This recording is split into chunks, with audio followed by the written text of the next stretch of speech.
சிறப்போடு நடைபெற்று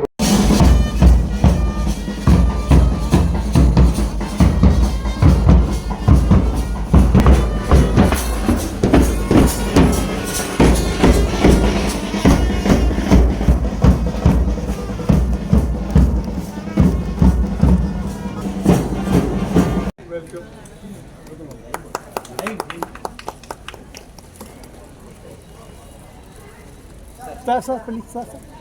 Sir, please. Sir, please. Thank you, sir. Sir, thank you, sir. Sir, sir.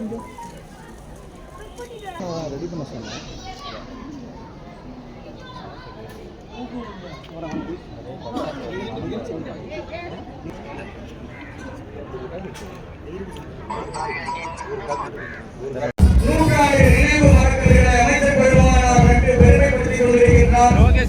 அவரோடு இணைந்து வருவாய் கோட்டாட்சியர் இந்த பள்ளிக்கு விளங்கிய முத்தியாசிரியர் அவர்களுடைய பேரனும் இந்த பகுதியுடைய முக்கிய பிரமுகர்களாக விளங்கிக் கொண்டிருக்கக்கூடிய ஒன்றிய கழக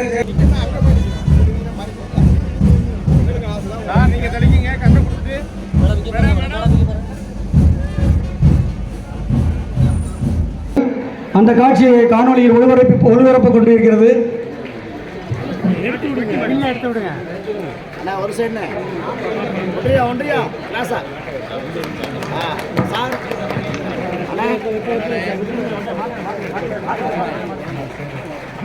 அண்ணா அப்படியே இங்கே பாருண்ணே மாறி போதானே.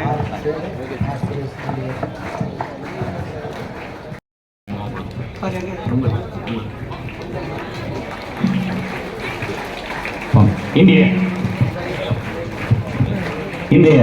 இணைய விழாவினை மிக சிறப்பாக தொகுப்புரை வழங்கிக் கொண்டிருக்கின்ற பள்ளி துணை ஆய்வாளர் அன்பிற்கினிய சகோதரர் குரு மாரிமுத்து ஐயா அவர்களுக்கு நம்முடைய அமைச்சர் பெருந்தகை ஐயா அவர்கள் பொற்கரங்களாலே வணக்கத்தையும் வாழ்த்துக்களையும் தெரிவித்துக் கொள்கின்றேன்.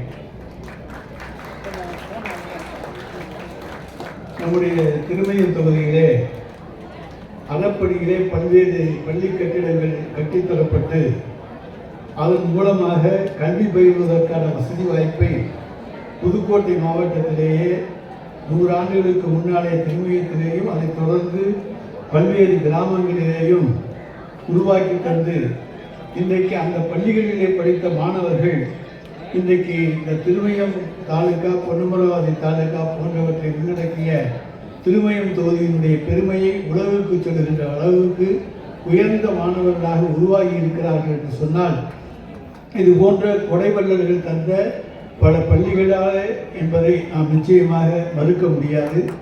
அப்படிப்பட்ட சிறந்த பள்ளிகளிலே ஒன்றாக விளங்கக்கூடிய திருமயம் அரசு மேல்நிலைப் பள்ளியை அன்றைக்கு நம்முடைய மரியாதைக்குரிய முத்தையா செட்டியார் அவர்கள் அன்றைக்கு இந்த பள்ளியை பார்த்திருப்பாரோ இல்லையோ, ஆனால் அன்றைக்கு அவர் தாத்தா எப்படி கற்றுக் கொடுத்தாரோ அதை விட அதனுடைய பழமை குன்றாமல் புதுப்பித்து தந்திருக்கின்ற ஒரு முதலமைச்சரை இன்றைக்கு நாம் தமிழகம் பெற்றிருக்கின்றோம்.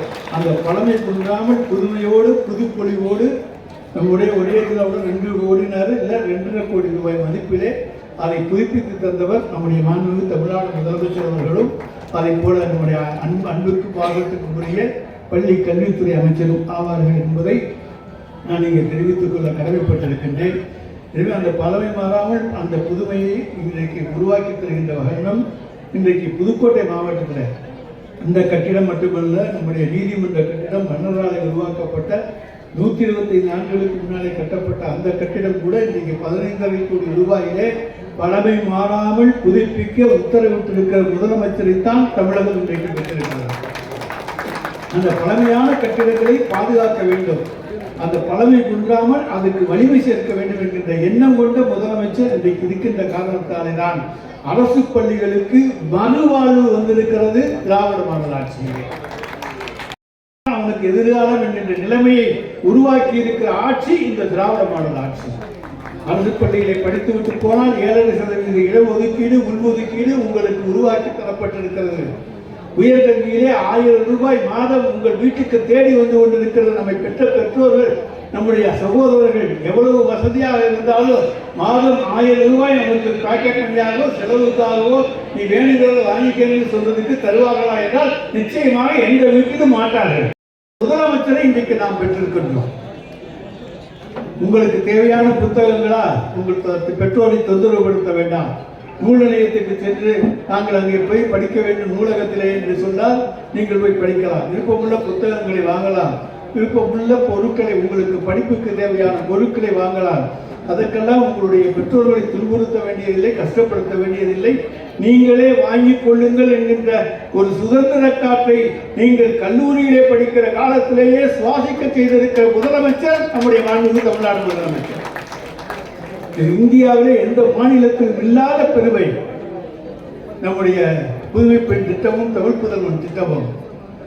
அதனால இன்றைக்கு அரசு பள்ளிகளிலே படித்து நாம் வர வேண்டும் என்கின்ற நோக்கத்தோடு சேருகிற மாணவர்களுடைய எண்ணிக்கை இன்றைக்கு அதிகரித்திருக்கிறது. இந்தியாவுடைய உச்ச பதவிகளிலே இருந்தவர்கள் யாராக இருந்தாலும் அவர்கள் அரசு பள்ளிகளில் இருந்து படித்து சென்றவர்களே தவிர தனியார் பள்ளிகளில் இருந்து படித்து சென்றது யாரும் சாதித்தது கிடையாது. நம்முடைய மருத்துவ நிபுணர்கள், சிறந்த மருத்துவ நிபுணர்கள்லாம் இருக்காங்கன்னா அவங்களாம் நீட்டில் வந்தவங்க இல்லை, அவங்கெல்லாம் சீட்டில் வந்தவங்க தான். அவங்களுடைய தகுதி அடிப்படையிலே +2 மார்க் அடிப்படையிலே வந்தவர்கள் தான். பல்வேறு மருத்துவ நிபுணர்களை உருவாக்கி தந்திருக்கிற மாநிலம் நம்முடைய தமிழ் மாநிலம். உலகத்தில் எந்த மாட்டுக்கு போனால் அங்கே பார்த்தா நம்ம தமிழ்நாட்டை சேர்ந்த ஒரு டாக்டர் இருப்பார், ஒரு கம்ப்யூட்டர் இன்ஜினியர் இருப்பார். எந்த வேலைக்கு போனாலும் அங்கே தமிழ்நாட்டை சேர்ந்தவர்கள் இருப்பார்கள் என்கிற நிலைமையை உயர்த்தி, தமிழகத்தினுடைய நிலையை உயர்த்தி இருக்கின்ற ஒரு முதலமைச்சர், ஒரு ஆட்சி. இந்த ஆட்சி யாரும் எந்த குறையும் சொல்ல முடியாது. அப்படிப்பட்ட ஒரு சிறந்த ஆட்சியிலே தான் பள்ளிகளுடைய புதுமை பாதுகாக்கப்பட வேண்டும், பழமையும் பாதுகாக்கப்பட வேண்டும். அந்த பழமை வாய்ந்த 100 ஆண்டு காலம் கண்டிருக்கின்ற அந்த பள்ளிகள் எல்லாம் இன்றைக்கு சிறப்பான விழாக்களை கொண்டாட வேண்டும். இன்றைக்கு இந்த விழா கொண்டாடுவதன் மூலமாகத்தான் இன்றைய தலைமுறை இந்த பள்ளியை யார் உருவாக்கினார்கள்? வேளாண்மை அறக்கட்டளை மரியாதைக்குரிய வித்தியாச செயலால் உருவாக்கப்பட்டது. புதுக்கோட்டை அரசாங்கத்தினுடைய சமஸ்தானத்தினுடைய பள்ளி கல்வித்துறையிலே ஒப்படைக்கப்பட்டது. அதன் பிறகு சுதந்திர இந்தியாவிலே தமிழக அரசிடம் ஒப்படைக்கப்பட்டது.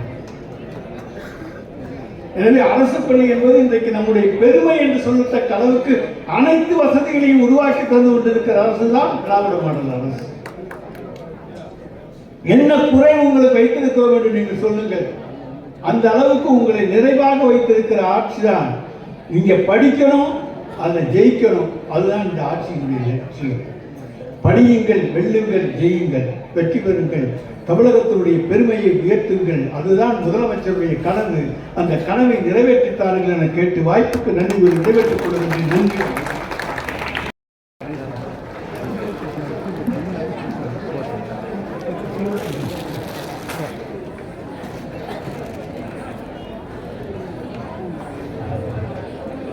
இன்றைய தினத்திலே எங்கள் பள்ளியினுடைய அரசு ஆண்கள் மேல்நிலைப்பள்ளியுடைய 100ஆண்டு விழா நடைபெற காரணமாக இருந்த மாண்புமிகு தமிழ்நாடு முதலமைச்சர் மதிப்பிற்குரிய திரு மு.க. ஸ்டாலின் அவர்களுக்கு விழாக்குழுவின் சார்பாக முதலமைச்சர் திரு உதயநிதி ஸ்டாலின் அவர்களுக்கு விழாக்குழுவின் சார்பாக நன்றி தெரிவித்துக் கொள்கிறேன். பள்ளி 100ஆண்டு விழாவிற்கான ஆலோசனைகளை வழங்கிய மாண்புமிகு தமிழ்நாடு பள்ளிக்கல்வித்துறை அமைச்சர் திரு அன்பில் மகேஷ் பொய்யாமொழி அவர்களுக்கும் விழாக்குழுவின் சார்பாக நன்றியை தெரிவித்துக் கொள்கிறேன். இந்த நாளிலே இந்த சிறப்பான விழாவிற்கு வருகை தந்து தலைமையேற்று நடத்தி கொடுத்த நமது கோட்டாட்சியர் அவர்களுக்கும் எல்லாவற்றுக்கும் மேலாக